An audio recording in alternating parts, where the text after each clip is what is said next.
Bem, amigos do Universo Sombrio, tudo tranks? Hoje apresentamos microcontos de terror com histórias assustadoras. Bora para o vídeo. O Anjo de Três Olhos.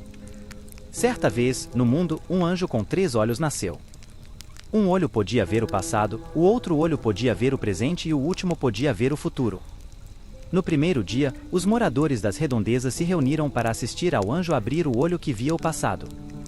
Ele viu todos os horrores pelos quais passamos e os quais causamos, o derramamento de sangue, os assassinatos, as câmaras de gás, os abusos absurdos e os séculos de conflitos. Ele chorou uma lágrima para cada vítima, até que chorou tanto que o olho apodreceu. No segundo dia, as notícias se espalharam para as vilas vizinhas, e mais pessoas se juntaram para testemunhar ao anjo abrir o olho que via o presente. Ele viu as guerras no Oriente Médio, a fome no Sul, a corrupção e a ganância. Quando viu tudo isso, ele costurou seu olho para que nunca mais se abrisse. No último dia, uma multidão de milhares de pessoas se reuniu aos portões para contemplar o anjo de 3 olhos abrir o olho que via o futuro. Demorou apenas um instante para que o anjo gritasse histericamente, levantasse sua mão e arrancasse seu olho.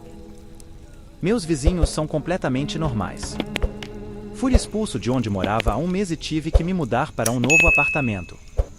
Pela minha experiência, sei que sempre tem um esquisitão em cada prédio.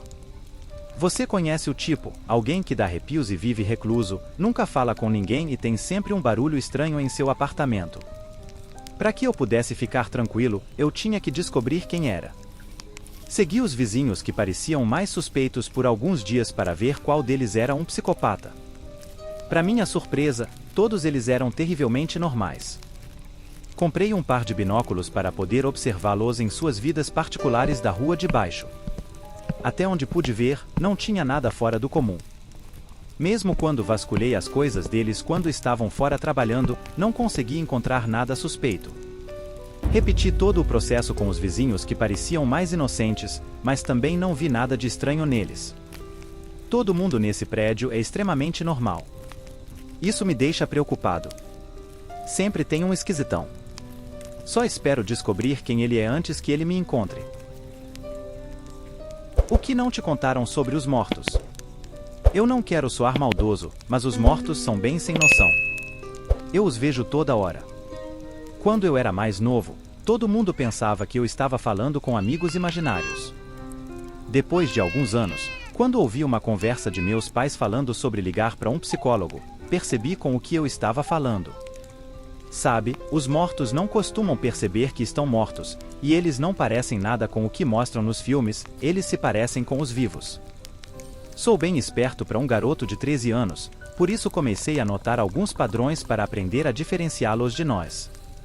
Eles podem estar um pouco distantes dos vivos, ou podem estar tentando falar com pessoas vivas que nem percebem que eles estão ali.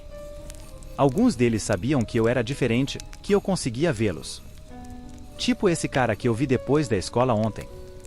Eu já sou bem grandinho, sabe, não preciso que meus pais vão me buscar, minha casa é bem perto da escola.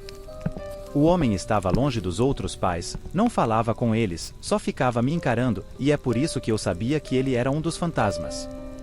Eu fui até lá, falei que eu sabia o que ele era e perguntei como eu podia ajudá-lo. Não me lembro de muita coisa depois disso, acho que por causa do que aconteceu hoje de manhã. Meus pais estavam no andar de baixo, chorando. Tentei falar com eles, mas eles me ignoraram. Acho que devem ter morrido de algum jeito na noite passada, às vezes os fantasmas não falam comigo. Alguns policiais e repórteres acabaram de chegar e eles também não estão falando comigo, só com meus pais. É estranho, nunca vi tantos fantasmas juntos antes. Por que será que ninguém fala comigo? Eles erraram na definição. Dizem que a definição de insanidade é fazer sempre a mesma coisa e esperar por resultados diferentes. Eu entendo o que isso quer dizer, mas está errado. Eu entrei naquele prédio por causa de uma aposta. Eu precisava muito da grana e não acreditava nos boatos sobre o hotel, então $50 foram mais do que o suficiente para me fazerem concordar com aquilo. Era simples. Era só chegar no último andar, o 45º, e ligar minha lanterna na frente de uma janela. O hotel era velho e caindo aos pedaços, os elevadores já eram, então tive que fazer a subida pelas escadas. Então comecei a subir os degraus. Conforme subia, notei as antigas placas de metal que mostravam o número do andar. 15, 16, 17, 18. Comecei a me sentir um pouco cansado conforme eu me arrastava a escada acima, mas, até então, não tinha visto nenhum fantasma, nenhum canibal, nenhum demônio. Mamão com açúcar.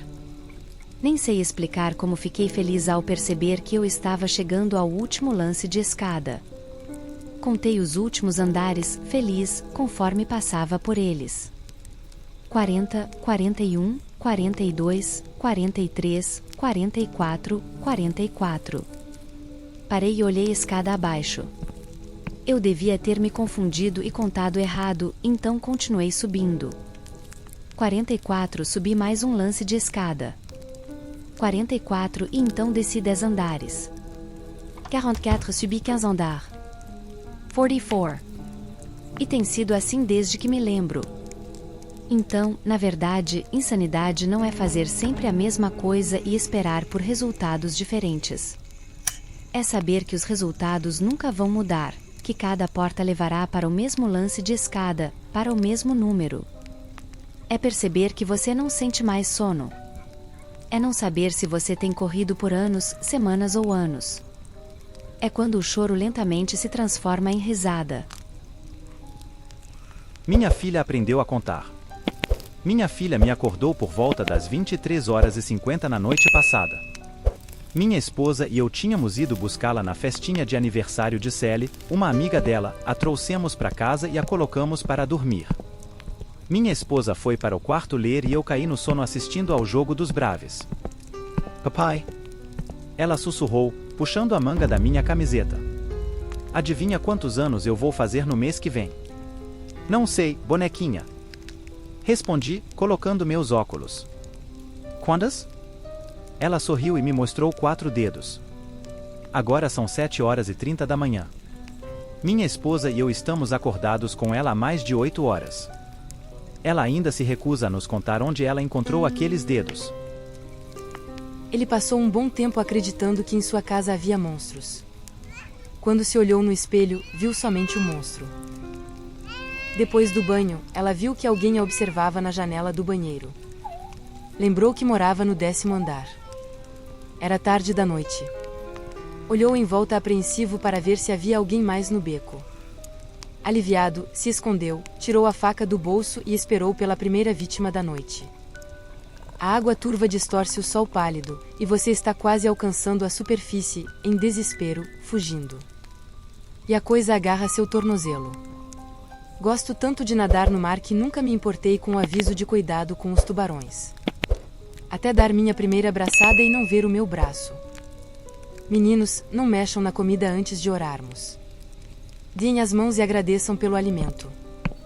Podem retirar a mordaça dele, a súplica realça o sabor.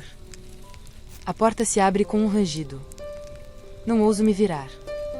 Ouço passos, quero correr, mas não o faço. Dedos frios envolvem meu pescoço. Soriel. Ela voltou para mim. Pensava que a morte fosse a pior coisa do mundo, até chegar do outro lado. Jéssica colocou um rock alto para fugir da família. Pena que ela não os ouviu gritar enquanto eram retalhados por um louco. Minha mulher me acordou noite passada para me dizer que tinha um invasor em nossa casa. Ela foi assassinada por um invasor há 2 anos. Me acordei com o som da babá eletrônica do quarto do meu filho mostrando uma voz o confortando. Quando me virei na cama, meu braço roçou em minha mulher, dormindo ao meu lado. Não consigo me mexer, respirar, falar nem ouvir nada aqui e é tão escuro o tempo todo. Se eu soubesse que seria tão solitário assim, teria preferido ser cremado. Depois de trabalhar o dia todo, chego em casa e vejo minha namorada abraçada em nosso bebê. Não sei o que foi mais assustador, ver a minha namorada morta e nosso filho que nasceu morto ou saber que alguém invadiu o meu apartamento e os colocou lá. Gostou do nosso conto de hoje? Então comente, compartilhe, curta, inscreva-se e ative as notificações. Quer colaborar conosco? Envie sua história e a produziremos no canal. O próximo conto pode ser o seu.